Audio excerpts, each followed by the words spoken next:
తాకట్టులో ఉన్న బంగారాన్ని విడిపించి ఆ రోజు ఆన్లైన్ రేటుకే మేము కొంటాం. Sharma gold company.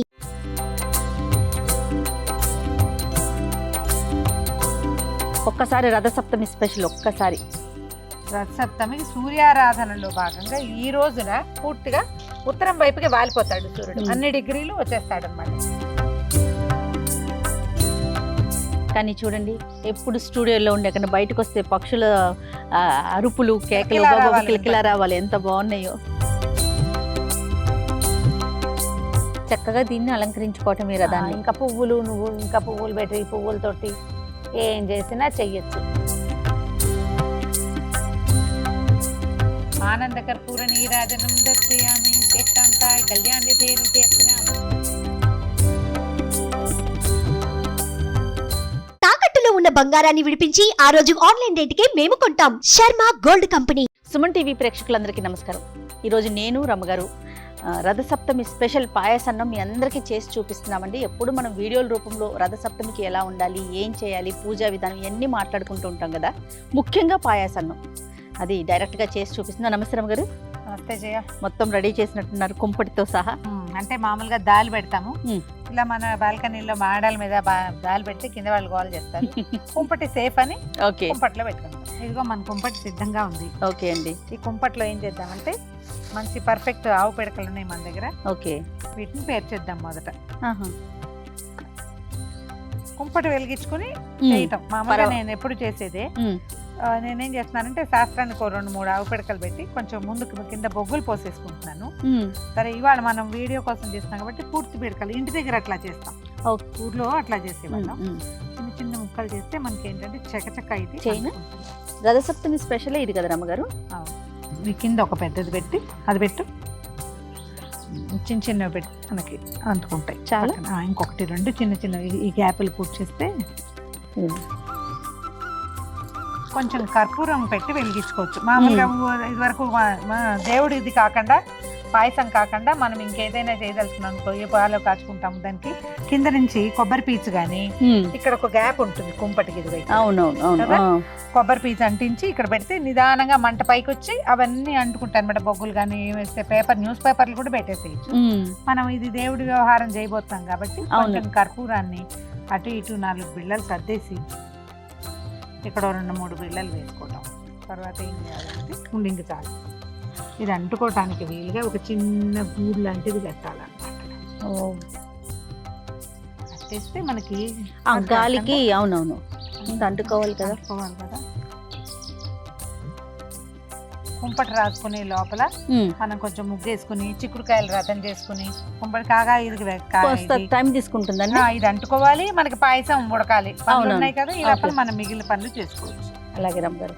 ఒక్కసారి రథసప్తమి స్పెషల్. ఒక్కసారి రథసప్తమికి సూర్యారాధనలో భాగంగా ఈ రోజున పూర్తిగా ఉత్తరం వైపుకి వాలిపోతాడు సూర్యుడు. అన్ని డిగ్రీలు వచ్చేస్తాడు అనమాట. ఇవాళ నుంచి నడక చాలా స్పీడ్ ఎక్కుతుంది.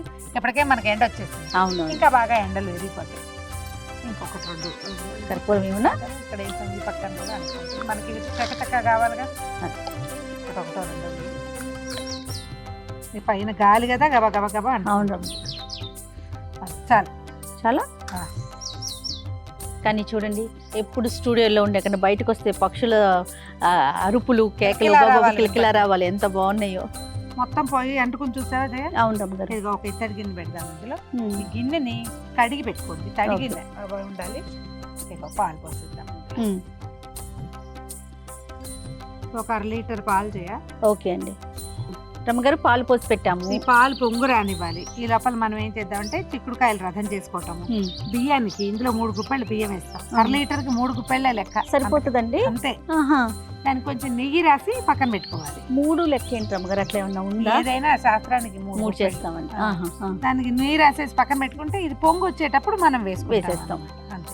పొంగి పొర్లి కుంపట్లో పడిపోక్కర్లా, పైకి వచ్చినప్పుడు వేసేస్తే సరిపోతుంది. మరి మనం రథం చేసేసుకుందామండి. ఈ పాలు పొంగేటప్పుడు సూర్యనారాయణ మూర్తి తండ్రి, నీ దయ వల్ల మా జీవితం, మా ఇల్లు వాకిలి, మా రాష్ట్రం, దేశం అన్ని కూడా పాలు పొంగినట్టు సిరులు పొంగాలి. అంతే. ఎంతో బాగుండాలి అందరికి. ఓ దండం పెట్టుకోవటం. సూర్యుడు చక్కగా కనపడుతున్నాడు చూడు మన. అవునండి, అవును.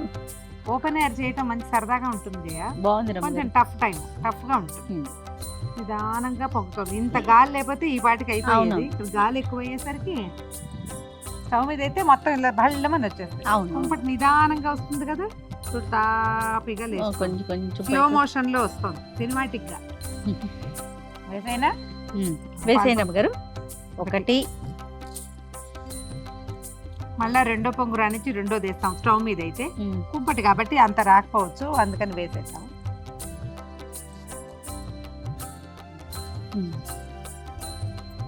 3 చిటికలు తీసివేయి. నువ్వు కూడా చిటికెలు, చిటికంటే తెలుసా అది.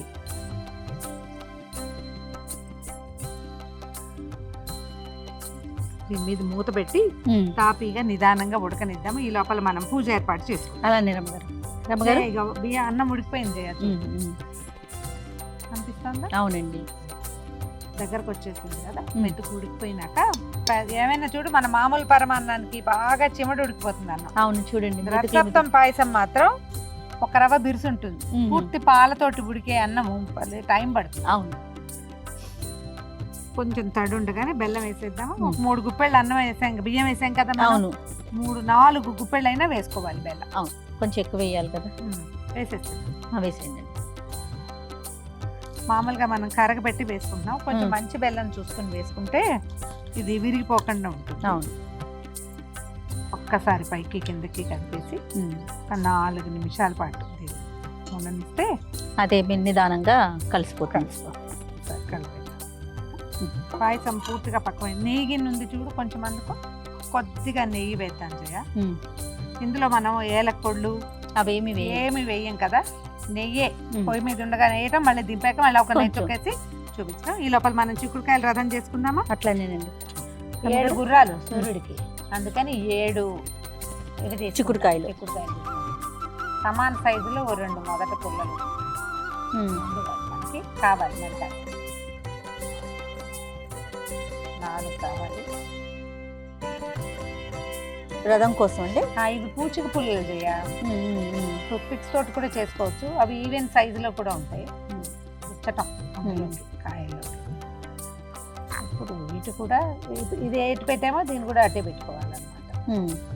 గింజలోకి గుచ్చితే గట్టిగా ఉంటాయి. అవును, కండలో కాకర. ఇది రథం అంటే రథం షేప్ లో ఏం చెయ్యం. శాస్త్రానికి ఈ చిక్కుడుకాయల రథాన్ని చేస్తాం అన్నమాట. 7కి లెక్కేంటమ్మ గారు? 7 గుర్రాలు, ఆయన గుర్రాలని. సప్తాశ్వరథమారూఢం ప్రచండం కశ్యపాత్మజం అని చెప్పి ఇగో ఇలా. దీని మీద నుంచి ఇటు 2 పుల్లలు వచ్చి ఇలా నిల్చుంటుంది. రథం లాగానే ఇంచుమించుగా అదే షేప్ లో వస్తుంది. మనం ఉంచోటం కోసమే, ఊరికే శాస్త్రానికి చేసేది కానీ అంతకంటే పెద్ద విశేషమైన వ్యవహారం ఏమి ఉండదు ఇందులో. కాయ గట్టిగా ఉంటే ఈజీగా దిగిపోతుంది. లేకపోతే కొంచెం సతాయిస్తుంది. పుల్లలు కొంచెం సరిగ్గా అడ్జస్ట్ చేసుకోవాలి. ఈ 3 ఇలా రథం గోపురం లాగా వస్తుంది. అదే అంతే. ఇంకా ఇందులో ఏవో పరమాద్భుతాలు ఏమీ ఉండవు. అద్భుతంగా చేసే ప్రక్రియ ఇది ప్రక్రియ కాదు. రెండోది ఏంటంటే ఇది ఒక విధానం ప్రకారం మనం ఆయన్ని ఇక్కడ కూర్చోబెట్టాం. ఈ కింద ఏదైనా ఎత్తుగా పెట్టుకుంటే కరెక్ట్ గా కూర్చుంటుంది అన్నమాట. మన దగ్గర సూర్య ప్రతిమ ఏదైనా ఉంటే పెట్టుకుంటాం చేయ. చాలా సాధారణంగా ఎవరి దగ్గర సూర్యుడి ప్రతిమలు అవి ఉండవు. అవును, మనం ఈ చిక్కుడుకాయల రథమే నీకు చేత వచ్చినా చేత రాకపోయినా ఎలా ఉన్నా సరే ఇదే మన రథం అంతే. దీని మీదకే మనము ఇప్పుడు ఇక్కడే ఉన్నాడు కదా, మన వెనకాలే సూర్యుడు ఉన్నాడు. ఆ వెనకాలన్న సూర్యనారాయణ మూర్తిని ఈ చిక్కుడుకాయల రథం మీదకి ఆహ్వానిస్తాం. ఇక్కడికి రానైనా అని చెప్పి చక్కగా దీన్ని అలంకరించుకోవటమే రథాన్ని. ఇంకా పువ్వులు పెట్టి పువ్వులతోటి ఏం చేసినా చెయ్యొచ్చు. మనం బ్యూటిఫికేషన్ కోసం చేయట్లేదు, జస్ట్ విధానం చెప్పుకుంటున్నాం అంతే. మనం ఏదైనా అలంకారాలు చేసి అలా వీడియోలు తీసేటప్పుడు మనం ఏటా చేసినా చేయకపోయినా బోల్డ్ అని వేషాలు వేస్తాం. అవేం వేయట్లేదు ఇప్పుడు. మనం ఒక చిన్న పసుపు వినాయకుడిని కనుక చేసి పెట్టుకుంటే, అంటే ఏది ప్రతిమా విశేషం లేదని మనకు ఇది లేకుండా పసుపు తోటి ఒక చిన్న వినాయకుడిని చేసుకుంటే, గౌరీదేవిని కానీ చేస్తే సరిపోతుంది. మన దగ్గర ఈ అరసవెల్లి సూర్యనారాయణ మూర్తిది ఏదైనా ప్రతిమ విశేషం అలా ఉన్నాయనుకో అవి కూడా అవి పెట్టుకోవచ్చు. తర్వాత ఈ కోణార్క సూర్యుడు అలా ఉంటాడు మన దగ్గర, కొంతమంది ఇళ్లలో ఉంటాడు కదా. అవునండి. అప్పుడు కూడా పెట్టుకోవచ్చు. చిన్న గౌరీ అదే ఇప్పుడు హరిద్రాబింబంలోనే అంటే పసుపు ముద్దకే మనం సూర్యుడిని పిలుస్తాం అన్నమాట. అందులోకి దీపానికి కూడా చిన్న అలంకారం చేద్దాం. మనం ఇట్లా వాకిట్లో చేసుకునేటప్పుడు నిలువు ఒత్తి కనుక వేస్తే ఇట్లా ఇది కొండెక్కకుండా ఉంటుంది. పక్కకు పెట్టిన ఒత్తి పడిపోతుంది, అంటే వెళ్ళిపోవచ్చు కానీ గాలికి నిలువు ఒత్తి నుంచుంటుంది అనమాట. ఎంత గాలి వస్తుందో చూడు. ఆదిత్య హృదయం కానీ, నవారి స్తోత్రం కానీ, సూర్యమండల స్తోత్రం కానీ ఏది చదువుకుంటే అది చదువుకోవటం. ఓకే. ఆగట్లేదయ్యా. ఏదో దీపారాధన సూర్యుడికి కొన్ని పుష్పాలు.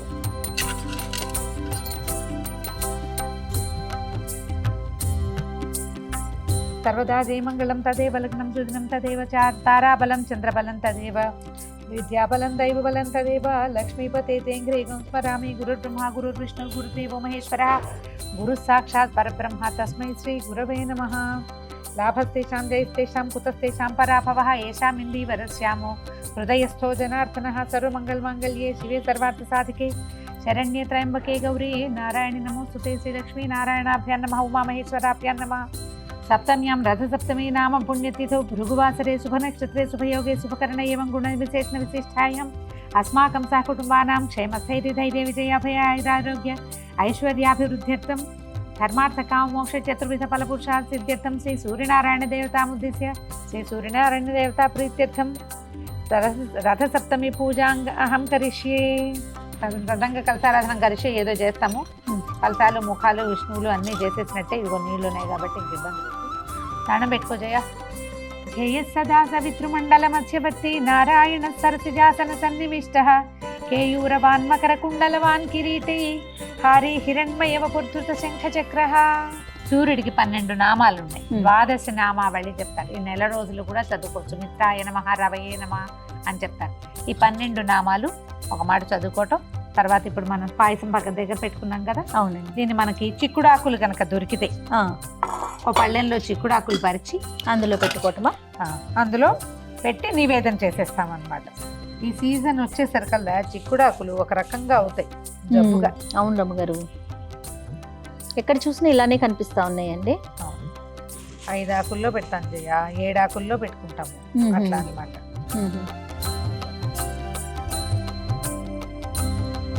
మిత్రాయ నమః. ఈ నామాలు చదువుకుంటే మంచిది జయ. ఓం రవయే నమః, ఓం సూర్యాయ నమః, ఓం భానవే నమః, ఓం ఖగాయ నమః, ఓం పూష్ణే నమః, ఓం హిరణ్యగర్భాయ నమః, ఓం మరీచయే నమః, ఓం ఆదిత్యాయ నమః, ఓం సవిత్రే నమః, ఓం అర్కాయ నమః, ఓం భాస్కరాయ నమః. మనం ఏదైనా పళ్ళు అవి పెట్టదలుచుకుంటే అవి కొబ్బరికాయ కొడితే అది. నిజానికి ఇవన్నీ ఊరికే మనం చేస్తున్నాం కానీ పాయసమే ముఖ్య నివేదన. ఓం భూర్భువస్సువర్యేణం భర్గో దేవస్య ధియో యో నః ప్రచోదయాత్ తాపో జ్యోతిరసమత బ్రహ్మ భూర్భువస్వరం తత్వం తత్వేన పరిచించామి అమృతమస్తు అమృతోపస్తరణమసి. ఓం ప్రాణాయ స్వాహ, ఓం ఉపానాయ స్వాహ, ఓం వ్యానాయ స్వాహ, ఓం ఉదానాయ స్వాహ, సమానాయ స్వాహ. భాస్కరాయ నమః. తాంబూలం సమర్పయామి. ఓం ఆదిత్యాయ నమః. ఆనందకర్పూర నీరాజనం దర్శయామి. శ్రేష్టాంతాయ కళ్యాణితే నిత్యర్చనామ శ్రీ వెంకట నివాసాయ శ్రీనివాసాయ మంగళం మంగళాశాసన పదై మదాశాది పురోగమై సర్వైశ్చ పూర్వైనాచార్యై సత్కృతాయ సుమంగళం. రథసప్తమి పూజా విధానం అంటే ఏదో విశేషంగా చేయాలనుకోవద్దు. పాయసం చేయటం చాలా ముఖ్యం. పొంగే పాలల్లో బియ్యం వేసి పాయసాన్నం వండటం, కొంచెం సూర్యబింబం కనపడే చోట ఒకసారి నమస్కారం చేసుకుని నివేదన చేయటమే. చిక్కుడుకాయలు రథం చేసుకుంటామా, చిక్కుడాకులు దొరుకుతాయా, వాటికంటే మన లోపల ఆస్థ చాలా ముఖ్యం. ఇంత వివరంగా నేనేం పెద్ద వివరంగా చేయలేదు, ఒక మాదిరిగా చేస్తాం. ఇంత మాత్రం చేసినా సరే మనకి లోపల ఉండటం, పగలు భోజనం చేసి సాయంకాలం ఉపవాసం చేయటమే దీని లక్షణం అన్నమాట. ఇదిగో మన చిక్కుడాకుల్లో ప్రసాదం తిని చూడు.